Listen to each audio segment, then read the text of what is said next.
इयत्ता 10वीच्या सर्व विद्यार्थ्यांचं आपल्या या पहिल्या व्हिडिओमध्ये स्वागत आहे. कोविड-19 या व्हायरसच्या प्रादुर्भावामुळे आपल्याला या लॉकडाऊनच्या काळामध्ये दूरस्थ शिक्षण घ्यायचं वेळ आलेली आहे. प्रत्यक्ष आपला संपर्क आपल्याला या माध्यमातूनच आता घेणं शक्य आहे आणि त्यातील कार्यक्रमातील हा आपला पहिला प्रयत्न. आम्ही पन्नाशीतले सर थोडं व्हिडिओ कशा पद्धतीने करायची माहिती घेत आज हा पहिला व्हिडिओ करण्याचा योग आलेला आहे. तर आपल्या विज्ञान आणि तंत्रज्ञान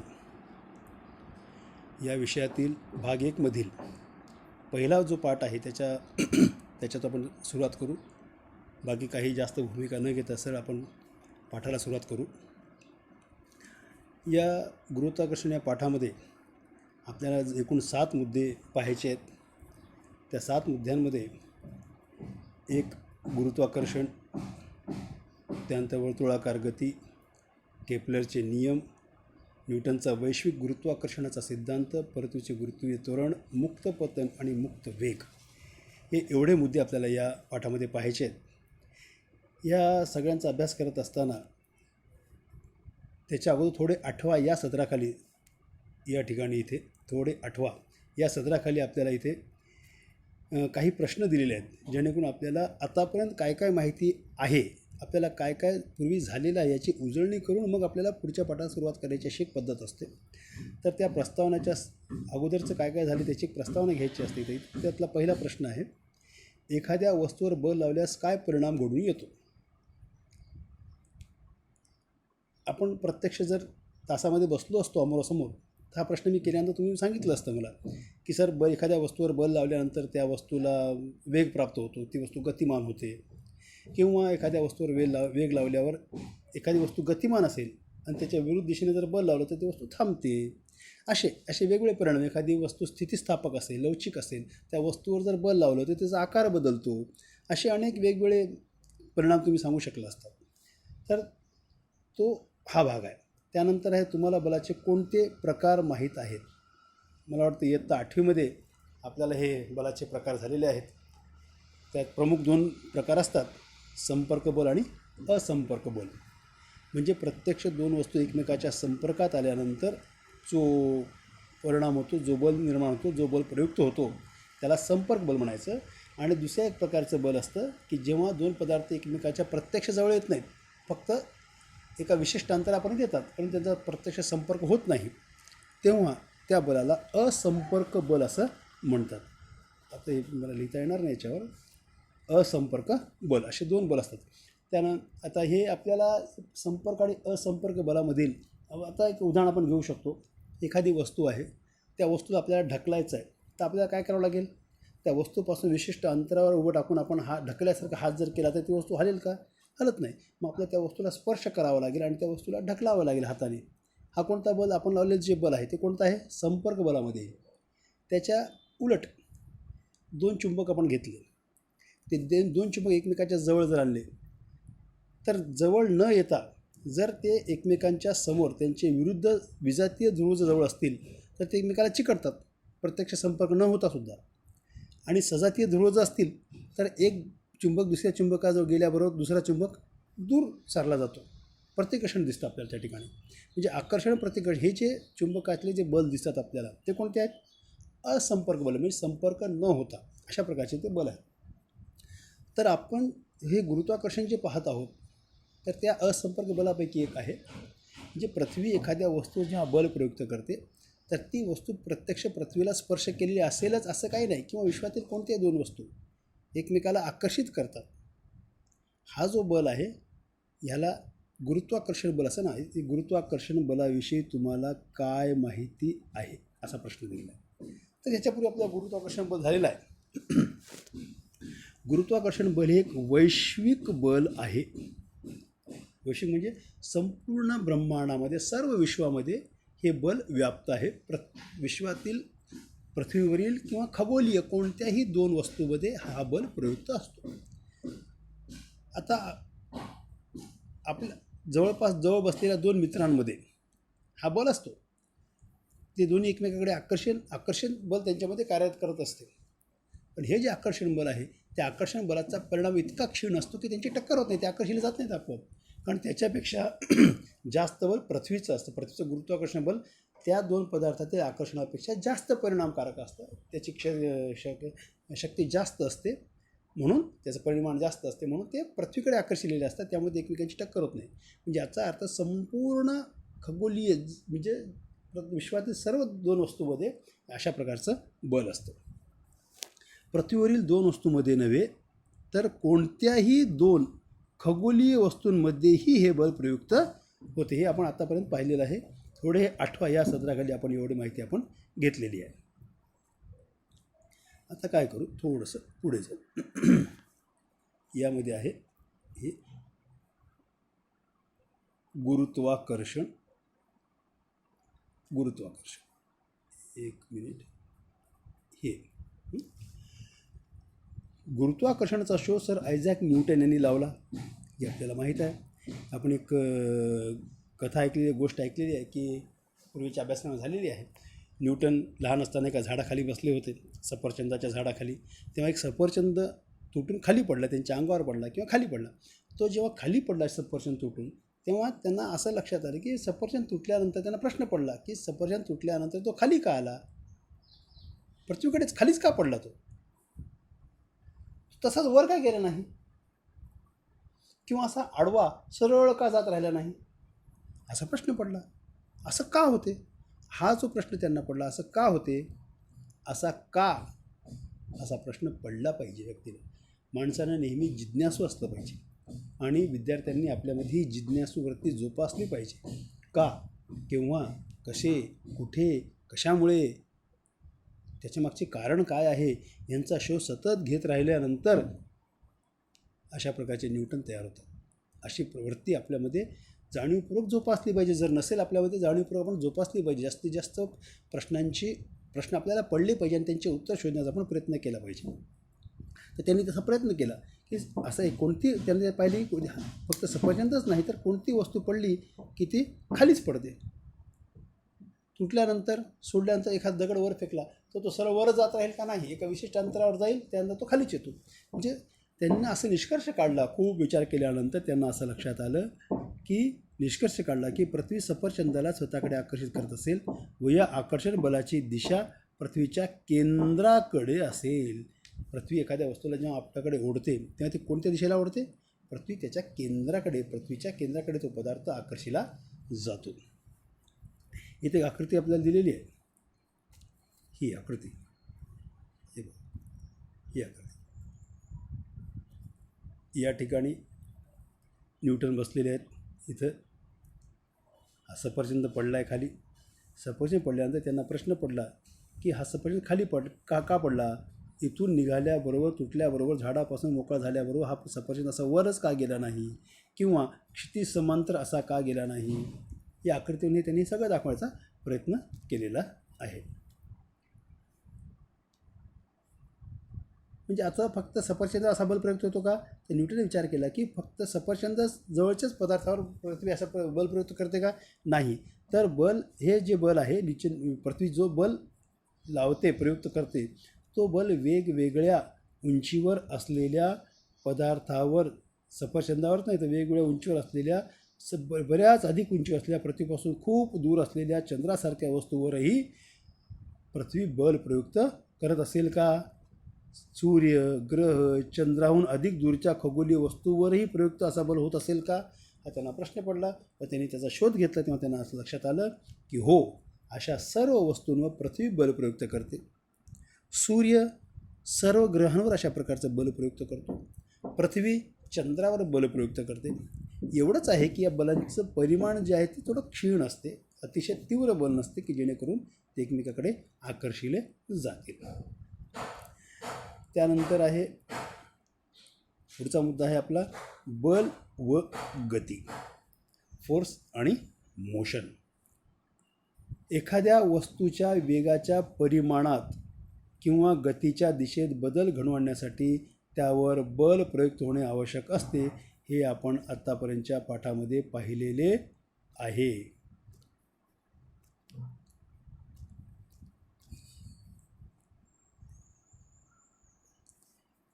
आता या अनुषंगाने न्यूटन यांनी गतिविषयक नियम मांडलेले आहेत. न्यूटनचे गतिविषयक नियम आहेत, ते कोणते मागच्या वर्षी झालेले आहेत. तुम्ही त्यांचा पुन्हा थोडं आठवा, त्यांचा अभ्यास करा, त्यांच्याविषयी माहिती घ्या आणि आणि पुन्हा त्यांचे सराव करा. त्यानंतर आहे शास्त्रज्ञांच्या परिचय सत्रामध्ये सर आयझॅक न्यूटन यांचा इथं परिचय दिलेला आहे. आधुनिक काळातील अग्रगण्य शास्त्रज्ञ आहेत. त्यांनी प्रिन्सिपिया या ग्रंथामध्ये ही सर्व माहिती, गतीची समीकरणे, गतीचे नियम, गुरुत्वाकर्षण सिद्धांत सगळं त्यांनी या प्रिन्सिपिया ग्रंथामध्ये मांडलं व हे ग्रंथ संपूर्ण जगामध्ये सर्व शास्त्रज्ञांनी मान्य केलं. सर्वमान्य सगळ्यांना हे नियम झाले आणि भौतिकशास्त्रामध्ये त्यांनी क्रांतिकारी बदल घडवून आणले. त्यापूर्वीचे सर्व जे काही सिद्धांत होते ते मोडकळीस निघून नवीन सिद्धांताची स्थापना झाली आणि विज्ञानाला एक गती मिळाली. त्यांच्या अगोदर, त्यांच्या आधी केपलर, जे आपल्याला पुढे केपलर यांचे नियम पाहायचे आहेत.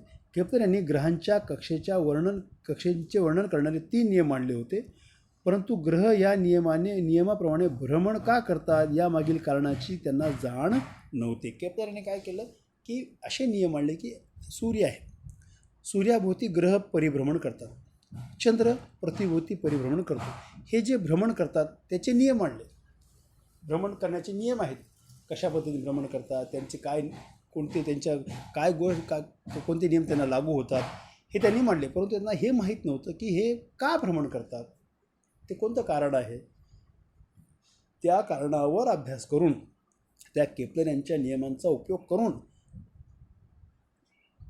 सर आयझॅक न्यूटन यांनी गणितीय पद्धतीने गुरुत्वाकर्षण सिद्धांत मांडला. मग न्यूटन यांनी प्रकाश, ध्वनी, ऊर्जा, गणित या क्षेत्रामध्ये सुद्धा उल्लेखनीय कार्य केले. त्यांनी गणिताच्या नवीन शाखेचा शोध लावला. कॅल्क्युलस आपल्याला माहीत आहे. कॅल्क्युलस या नावे ओळखल्या जाणाऱ्या शाखेचा सुद्धा गणितात व भौतिकशास्त्रात मोठ्या प्रमाणात उपयोग केला जातो. न्यूटन हे परावर्तक दुर्बीण तयार करणारे पहिले शास्त्रज्ञ. अशा प्रकारची प्रश्न परीक्षेमध्ये येऊ शकतात.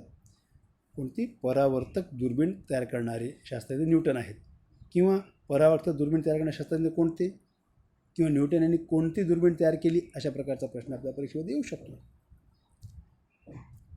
त्यानंतर आपला पुढचा मुद्दा आहे गतीचे जे वेगवेगळे प्रकार आहेत त्यापैकी वर्तुळाकार गती आणि त्या अनुषंगाने अभिकेंद्री बल हे आपल्याला आता या ठिकाणी पाहायचे आहेत. इथे आपल्याला 2 आकृत्या दिलेल्या आहेत. त्यातली एक आकृती अशी आहे, ही दोरी आहे. या दोरीला एक दगड बांधलेला आहे आणि दोरी हातात धरून ती दोरी अशी गोल फिरवली जाते. आपण ते दोलक तयार करतात ना, दोरी घेऊन त्याला दगड बांधतो आणि त्याला गोल फिरवतो. तो दगड त्या दोरीच्या टोकावर, आणि दोरीचं एक टोक आपल्या हातात, दुसऱ्या टोकाला दगड बांधलेला असतो आणि तो फिरवलं की गोल असा दगड फिरत राहतो. हा जो दगड आहे तो फिरत असताना असा गोल का फिरतो, कशामुळे फिरतो, त्याविषयी इथं हे बघा, इथं ती माहिती दिलेली आहे. अ आकृतीमध्ये ती दाखवलेली आहे, ब मध्ये त्याचा परिणाम दाखवलेला आहे. बघा, ही जी गती आहे, हा दगड असा फिरतोय, हा दगड असा फिरतोय. हे जे फिरणं आहे, ही जी गती आहे, ही कोणती आहे? वर्तुळाकार गती असं याला म्हणतात. ह्या वर्तुळाकार गती कशावर निर्माण झाली? ह्या दोरीमुळे. ही दोरी हातात धरून अशी फिरवली की अशी गोल दोरी फिरत असताना गोल का फिरते? आता हा जो दगड आहे, आता या दगडाची दिशा ही आहे. प्रत्येक वेळेस याची दिशा बदलते आणि दिशा बदलली की वेग बदलतो. हा दगड, आता या दगडाची दिशा ही आहे, परंतु यात जर दोरी नसली असती किंवा दोरी सोडून दिली तर हा दगड या दिशेला जाईल, म्हणजे या लंब दिशेने, स्पर्शिकेच्या दिशेने जाईल. परंतु दोरी बांधली असल्यामुळे तो दगड इथे आला. इथे दगडाची दिशा कोणती आहे? ही आहे, ही दिशा आहे दगडाची. तो दगड या दिशेने जाईल.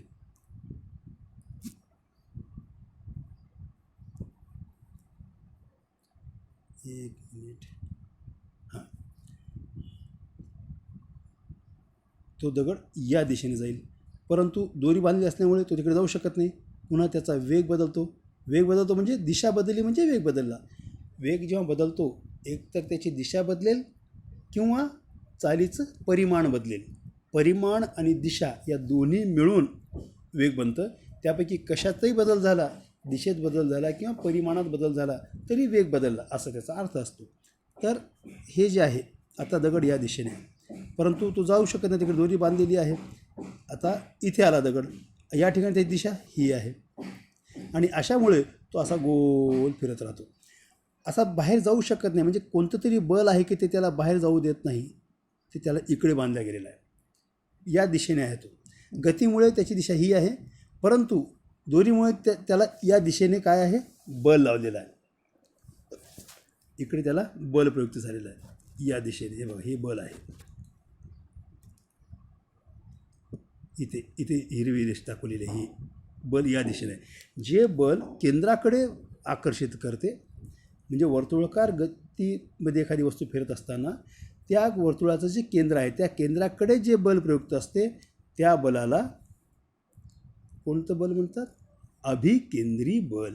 हे अभिकेंद्री बल. बल दोन प्रकारचे असतात, अभिकेंद्री बल आणि अपकेंद्री बल. हे आहे अभिकेंद्री आणि दुसरं असतं एक अपकेंद्री. याला इंग्रजीमध्ये सेंट्रीपिटल फोर्स आणि याला सेंट्रीफ्युगल फोर्स. आता इथे लिहिता येणार नाही कारण तेवढी चांगली पेन नाही ही. तर असे दोन बल असतात. आपल्याला अपकेंद्री बलाच्या ऐवजी आपल्याला आता इथं अभिकेंद्री बल म्हणजे जे केंद्राकडे आकर्षित करते ते बल. परंतु अशी फिरणारी वस्तू केंद्राकडे येत नाही का, कारण ती गतिमान आहे, त्यामुळे केंद्राकडे आकर्षिली जात नाही. गतिमान असल्यामुळे केंद्राकडे आकर्षिली जात नाही आणि त्यामुळे त्या विशिष्ट परिघामध्ये ती वस्तू फिरत राहते, त्यामुळे त्याला वर्तुळाकार गती त्याला प्राप्त होते. जोपर्यंत आपण दोरीला धरून ठेवले, अब तुम्ही गोफणीचा वापर केला असेल, जेव्हा तुम्ही गोफण फिरवता आणि त्याला सोडता तेव्हा त्या गोफणीतून सोडलेली वस्तू कशी जाते, फिरवत असताना जिथं तुम्ही सोडता त्याच्या स्पर्शिकेच्या दिशेने तो दगड जातो. म्हणजे वर्तुळाकार गती.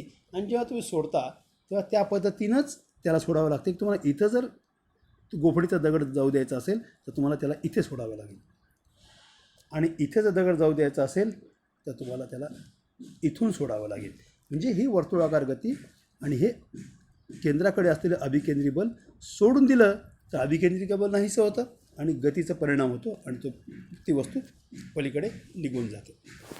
ही आहे वर्तुळाकार कक्षेत फिरणाऱ्या कोणत्याही वस्तूवर वर्तुळाच्या केंद्राच्या दिशेने प्रयुक्त होत असते या बलाला अभिकेंद्री बल असं म्हणतात. म्हणजे या बलामुळे वस्तू केंद्राकडे जाण्यास प्रवृत्त होते, केंद्राकडे जाण्यास प्रवृत्त होते. पुढे पृथ्वीचा नैसर्गिक उपग्रह असलेला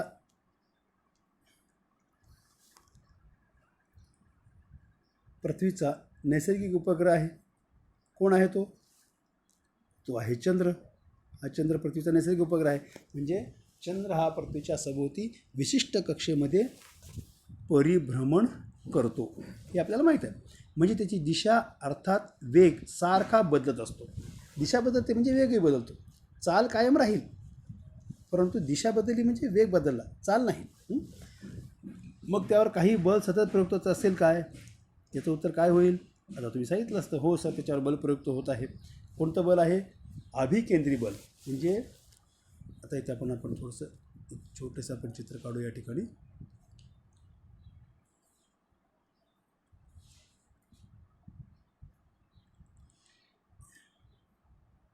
ही पृथ्वी आहे, हे कक्ष आहे, ही पृथ्वी आहे आणि हा चंद्र आहे.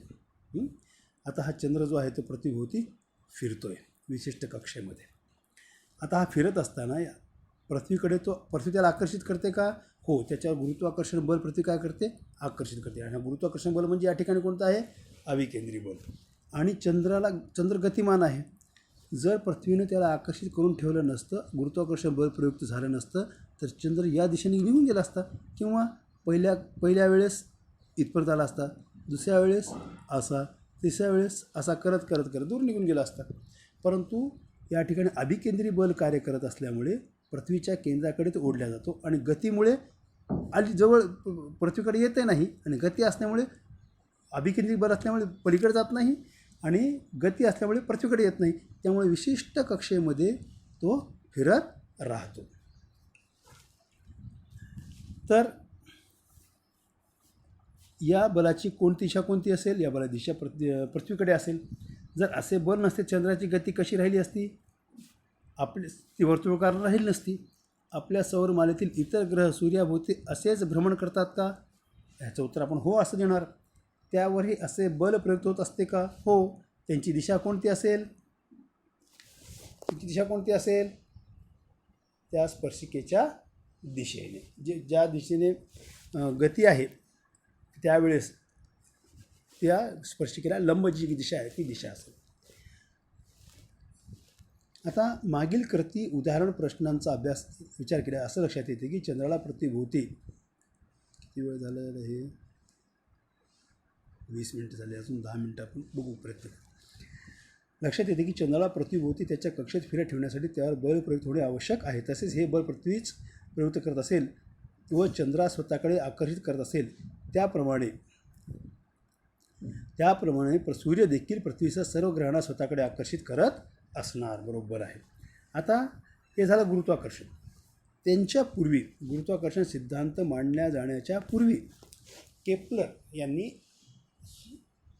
सूर्याच्या भोवताली जे ग्रह परिभ्रमण करतात त्याच्याविषयी 3 नियम मांडले होते. ते नियम काय आधारे मांडले अगदी त्यांचा आधार पाहू मग पुढे जाऊ आपण. प्राचीन काळापासून मानव ग्रहांच्या स्थितीचे निरीक्षण करत आलेलं आहे. गॅलिलिओ यांच्या आधी ही निरीक्षणे केवळ डोळ्यांनी केली जात असत. 16व्या शतकापर्यंत ग्रहांच्या स्थिती व गतीविषयी बरीच माहिती उपलब्ध झाली होती. योहान्स केप्लर नामक शास्त्रज्ञांनी ही सर्व माहिती अभ्यासली. त्यांना असे आढळून आले की ग्रहांच्या गतीला काही विशिष्ट नियम आहेत. त्यांनी ग्रहांच्या गतीविषयी 3 नियम मांडले. केप्लरचे 3 नियम खाली दिले आहेत. ते नियम जे त्यांनी मांडले ते नियम काय आधारावर मांडले ते आपण बघू.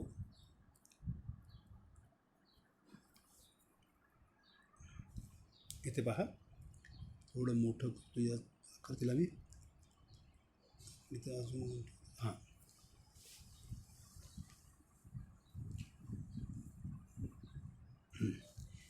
इथे एक शंकवाकृती जर वस्तू घेतली, शंकवाकृती आपण थोडक्यात तुम्ही करमुरे वगैरे घेता तेव्हा तो एक असा कोन तयार करतो कागदाचा.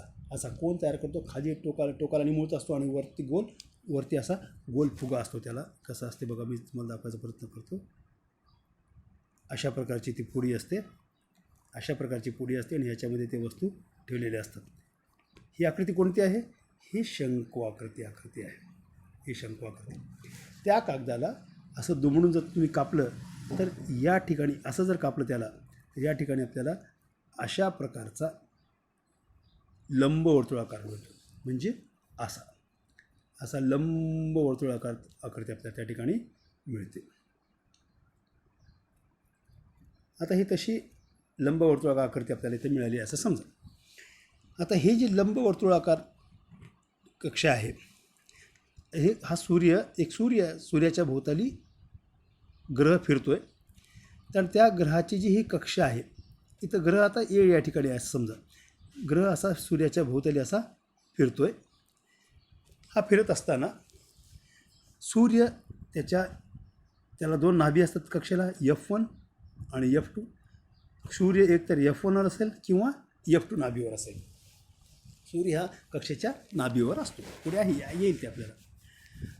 तर ही जी कक्षा आहे या कक्षेवर 3 बिंदू घेतलेले आहेत. एक A बिंदू, दुसरा B बिंदू आणि तिसरा C बिंदू घेतलेला आहे. तेव्हा केप्लर यांना असं लक्षात आलं की घेतल्यानंतर ए पासून F1 आणि F2, ए पासून F1 पर्यंत अंतर AF1 आणि ए पासून F2 पर्यंत अंतर AF2. AF1 आणि AF2 या दोघांची बेरीज केली. त्याने काय केलं? या दोघांची बेरीज केली. त्यानंतर काय केलं? BF1 आणि BF2 या दोन्ही अंतरांची बेरीज केली. इथं BF1 अधिक BF2. त्यानंतर काय केलं? CF1 पासून CF2 अशा या दोन्ही अंतरांची CF1 म्हणजे हे, CF2 म्हणजे हे, या दोन्ही अंतरांची बेरीज केली.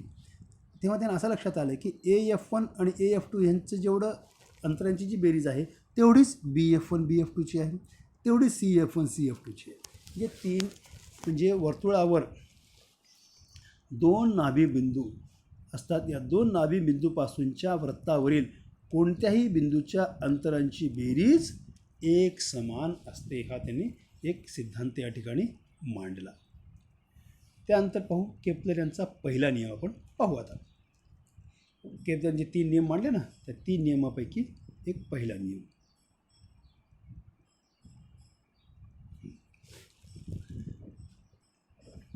केपलर यांचा पहिला नियम.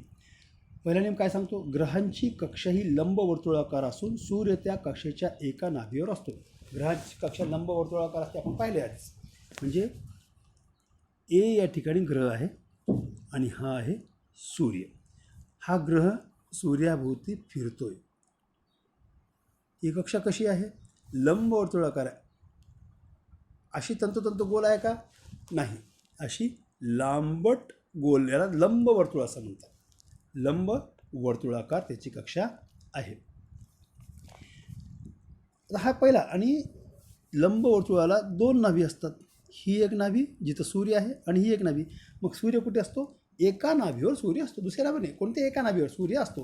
हा जो ग्रह आहे, हा ग्रह या ग्रहाच्या F2 वर सूर्य आहे असं आपण गृहीत धरू. इथं आपण अगोदर काय पाहिलं? इथं F1 आणि इथं काय पाहिलं? F2. आपण असं गृहीत धरू की इथं F2 वर सूर्य आहे.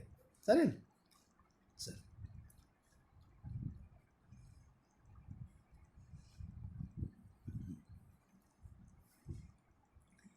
तर हा पहिला नियम काय सांगतो?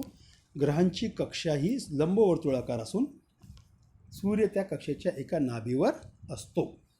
ठीक आहे. आता केपलर यांचा दुसरा नियम. ग्रहाला सूर्याशी जोडणारी सरळ रेषा ही समान कालावधीत समान क्षेत्रफळ व्यापन करते. आता हा जो ग्रह आहे, आता अत्यंत मजेशीर आहे. आता हा मुद्दा आणि लक्षात ठेवणं काहीच अवघड नाही. थोडं समजलं की अगदी सोपं आहे. केव्हाही तुम्ही हा मुद्दा पुन्हा तुम्ही मनाने लिहू शकता. ग्रहाला सूर्याशी जोडणारी सरळ रेषा, हा जो ग्रह आहे आणि हा सूर्य आहे, या ग्रहाला सूर्याशी जोडणारी ही सरळ रेषा, ही ए पासून एस पर्यंत ही रेषा, सरळ रेषा, ही समान कालावधीत समान क्षेत्रफळ व्यापन करते. आता ही रेषा इथं आहे, नंतर इथं आली, नंतर इथं आली, नंतर इथं आली, नंतर इथं आली, असं असं असं करत करत ही रेषा आता कुठं आहे? सूर्य ग्रह बी या ठिकाणी आहे. सूर्य तर इथंच राहणार. म्हणजे इथून इथपर्यंत. आता थोडं त्याला पुन्हा मागे जातो, मी थोडं मोकळं करतो. हां, ग्रह ए पासून बी पर्यंत येईपर्यंत इथे अशी शंकू आकृती तयार झाली. शंकूचे क्षेत्रफळ म्हणजे हे एवढी जी जागा आहे, हे 1 इथे जे आकृती दिलेलं आहे 1, हे जे 1 हे जे क्षेत्रफळ आहे, हे क्षेत्रफळ ग्रहाला सूर्याशी जोडणारी सरळ रेषा ही समान कालावधीत समान क्षेत्रफळ व्यापन करते. म्हणजे ए पासून बी पर्यंत जाण्यासाठी जेवढा वेळ ग्रहाला लागलेला आहे तेवढाच वेळ त्या ग्रहाला सी पासून, इथं वरती बघा, सी पासून डी पर्यंत जाण्यासाठी तेवढाच वेळ लागलेला आहे. आणि तेवढ्या वेळामध्ये त्या ग्रहाने तेवढंच क्षेत्रफळ व्यापन, हे जेवढं क्षेत्रफळ आहे 1 तेवढंच हे 2 सुद्धा तेवढं क्षेत्रफळ आहे. तेवढ्याच कालावधीमध्ये त्या ग्रहाला ई पासून एफ पर्यंत जाण्यासाठी वेळ लागला आणि तेवढ्या समान कालावधीमध्ये त्याने एवढं क्षेत्रफळ आपल्याला. आता हे आपल्याला लंब शंकू दिसतो, हा थोडा लहान रुंद परंतु लहान शंकू दिसतो, हा थोडा कमी रुंद परंतु लांब शंकू दिसतो. हा तर अतिशय कमी रुंद आहे, अरुंद आहे आणि अतिशय लांब अशा प्रकारचा शंकू आहे. परंतु क्षेत्रफळ तिघांचं कसं आहे? समान आहे. तिन्ही 1, 2 आणि 3 हे जे तिन्ही क्षेत्रफळ जे आहेत हे मधले हे तिन्ही क्षेत्रफळ कसे आहेत? समान क्षेत्रफळ. म्हणजे काय सांगते? ग्रहाला सूर्याशी जोडणारी सरळ रेषा ही समान कालावधीमध्ये समान क्षेत्रफळ व्यापन करते. हा दुसरा नियम झाला. आता तिसरा नियम बघू. केपलर यांचा तिसरा नियम. हा तिसरा नियम. सूर्याची परिक्रमा करणाऱ्या ग्रहाच्या आवर्तकालाचा वर्ग हा ग्रहाच्या सूर्यापासूनच्या सरासरी अंतराच्या घनाला समानुपाती असतो. आता सूर्याची परिक्रमा करणाऱ्या ग्रहाचा आवर्तकाल. आता आवर्तकाल कशाला म्हणू आपण? तर समजा हा सूर्य आहे आणि हा ग्रह त्यांच्या भोवताली परिभ्रमण करतो. हा ग्रह आहे. ग्रहाला या ठिकाणी जाऊन निघून पुन्हा या ठिकाणी येईपर्यंत जो काळ लागलेला आहे, जेवढा वेळ लागलेला आहे, त्या वेळेला आवर्तकाल असं म्हणतात. आवर्तकाल म्हणजे टी. त्याला चिन्ह कोणतं दिलेलं आहे? टी हे चिन्ह दिलेलं आहे. आवर्तकालाचा वर्ग. आता टीचा वर्ग सोपा आहे. ह्याचं काय पुढे टीच्या वर्गाचं? टी आवर्तकालाचा वर्ग हा ग्रहाच्या सूर्यापासूनच्या सरासरी अंतराच्या घनाला, सरासरी अंतर ग्रहाचं सूर्यापासूनचे हे जे अंतर, हे अंतर इथं असताना हे अंतर, इथं असताना हे अंतर, इथे असताना हे अंतर, इथे प्रत्येक ठिकाणी अंतर वेगवेगळं आहे. मग कोणते एक अंतर घेता येत नाही. मग काय करायचं? सरासरी अंतर. त्याला कोणतं चिन्ह दिलेलं आहे? सरासरी अंतर आर असेल. हे आर असेल. तर घनाला, अंतराच्या घनाला घन म्हणजे तिसरा घात. घनाला समानुपाती म्हणजे हे चिन्ह घनाला समानुपाती असतं. आता आवर्तकाल म्हणजे टीचा वर्ग हा ग्रह आणि सूर्य यांच्यातील अंतराच्या घनाला समानुपाती असतो. आता टीचा वर्ग आणि आरचा घन यांचं जर गुणोत्तर केलं ते एक विशिष्ट संख्या मिळते आणि ती प्रत्येक वेळेस सारखीच असते. म्हणजे त्याला काय म्हणायचं? स्थिरांक असं म्हणतात. हे बघा, स्थिर, इथं स्थिर दिलेलं आहे. त्याला काय म्हणतात? स्थिर अंक. असे 3 नियम आपण पाहिलेले आहेत. किती वेळ झाला आहे आता? 32 मिनिटं झालेली आहेत. न्यूटनचा वैश्विक गुरुत्वाकर्षणाचा सिद्धांत. आता पुढचा मुद्दा आपण घेऊ. नंतर बाकी वेळ थोडा अजून वेळ आहे. न्यूटनचा वैश्विक गुरुत्वाकर्षणाचा सिद्धांत. वरील सर्व निरीक्षणे केप्लरचे नियम लक्षात घेऊन न्यूटन यांनी, एक लक्षात ठेवा, जरी केप्लर यांना गुरुत्वाकर्षण सिद्धांताची माहिती नव्हती, परंतु त्यांनी जे संशोधन केलं ते इतकं महत्त्वाचं होतं की त्या नियमांचा अभ्यास करून न्यूटन यांनी वैश्विक गुरुत्वाकर्षणाचा सिद्धांत मांडला होता. या सिद्धांतानुसार विश्वातील प्रत्येक वस्तू इतर प्रत्येक वस्तूला ठराविक बलाने आकर्षित करत असते. या सिद्धांतानुसार असे महत्त्वाचे मुद्दे पेन्सिलनं अंडरलाईन करायचे पुस्तकात.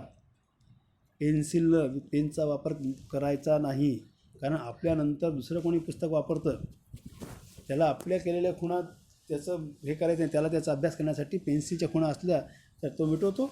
मग दुसरा विद्यार्थी, आपला भाऊ बहीण जे कोणी असेल त्यानंतर त्याच्यावर पुन्हा तो अभ्यास करू शकतो. पेन्सिलनं खुणा करायच्या. म्हणजे आपण जेव्हा अभ्यास करतो तेव्हा हे मुद्दे ठळक आपल्याला दिसतात. सिद्धांतानुसार विश्वातील प्रत्येक वस्तू इतर प्रत्येक वस्तूला ठराविक बलाने आकर्षित करत असते. हे बल एकमेकांना आकर्षित करणाऱ्या वस्तूच्या वस्तुमानाच्या गुणाकाराशी समानुपाती आणि त्यामध्ये अंतराच्या वर्गाच्या व्यस्तानुपाती असते. आता हे जे आहे गुरुत्वाकर्षण बल, हे किती असते? हे गुरुत्वाकर्षण बल एकमेकांना आकर्षित करणाऱ्या वस्तूंच्या वस्तुमानाच्या गुणाकाराशी समानुपाती. म्हणजे एक वस्तूचं वस्तुमान आहे m1, दुसऱ्या वस्तूचं वस्तुमान आहे m2. हे जे बल आहे आकर्षित करणाऱ्या वस्तूच्या वस्तुमानाच्या गुणाकाराशी समानुपाती आहे. हे गुणाकार, दोन्ही वस्तूंचं गुणाकार केलं की त्या वस्तूमध्ये आकर्षण बल वाढतं. म्हणजे वस्तुमान वाढलं, आकर्षण बल वाढणार. गुणाकाराशी समानुपाती आहे. आणि त्यामधील अंतराच्या वर्गाच्या व्यस्तानुपाती, अंतर जे आहे त्यामध्ये अंतर r आहे असं गृहीत धरू आणि त्याचा वर्ग, त्या अंतराच्या वर्गाच्या, हे जे बल आहे गुरुत्वाकर्षण बल, हे बल असं आपण समानुपाती चिन्ह घेऊ. हे समानुपाती हे बल गुरुत्वाकर्षण बल दोन्ही वस्तूंच्या वस्तुमानाच्या गुणाकाराच्या समानुपाती, म्हणजे हे समानुपाती वरती आहे. व्यस्त म्हणजे भागिले, एक छेदामध्ये असते ते आरचा वर्ग, म्हणजे m1 m2 भागिले आरचा वर्ग. अशा प्रकारचे हे आपल्याला समानुपाती आणि व्यस्तानुपाती. म्हणजे चिन्ह समानुपातीच असतो, परंतु वर्गाच्या दोन्ही पदार्थामध्ये अंतराच्या वर्गाच्या व्यस्तानुपाती. आता याला काय म्हणायचं? बल दोन्ही पदार्थांमध्ये अंतराच्या वर्गाच्या व्यस्त अनुपाती आहे. आणि समानुपाती म्हणजे कसं? बल समानुपाती आहे दोन्ही पदार्थांमधील वस्तुमानाच्या गुणाकाराच्या हे समानुपाती हे चिन्ह. ठीक आहे. त्यानंतर योहानस केपलर यांच्याविषयी माहिती दिलेली आहे. हे एक जर्मन खगोलशास्त्रज्ञ व गणितज्ञ होते. सन 1600 ते प्रागमधील टायको ब्राहे या प्रसिद्ध खगोलशास्त्रज्ञाचे मदतनीस म्हणून कार्य करू लागले. 1601 टायको ब्राहे यांच्या आकस्मिक मृत्यूनंतर केपलर यांना त्यांचा उत्तराधिकारी आणि शाही गणितज्ञ म्हणून नियुक्ती करण्यात आली. ब्राहे यांनी केलेल्या ग्रहांच्या स्थानांचे निरीक्षणे वापरून केपलरने ग्रहांच्या गतीचे नियम शोधून काढले. त्यांनी खगोलशास्त्रावर विविध पुस्तके लिहिली. त्यांचे कार्य पुढे न्यूटन यांना गुरुत्वाकर्षणाच्या नियमाच्या शोधामध्ये उपयोगी पडले. वेळ किती झालेला आहे? ठीक आहे, 36 तासाचा वेळ झालेला आहे. व्हिडिओ फार मोठा होऊ नये, आपण यात इथं थांबू. सगळ्यांनी आपल्या घरच्यांची, स्वतःची, सगळ्यांची काळजी घ्या. सोशल डिस्टन्सिंगचा पालन करा. मास्कचा वापर करा आणि शक्यतोवर बाहेर पडू नका. अभ्यासामध्ये जास्तीत जास्त वेळ घालवण्याचा प्रयत्न करा. नंतर याच्या पुढच्या भागामध्ये नंतर भेटू.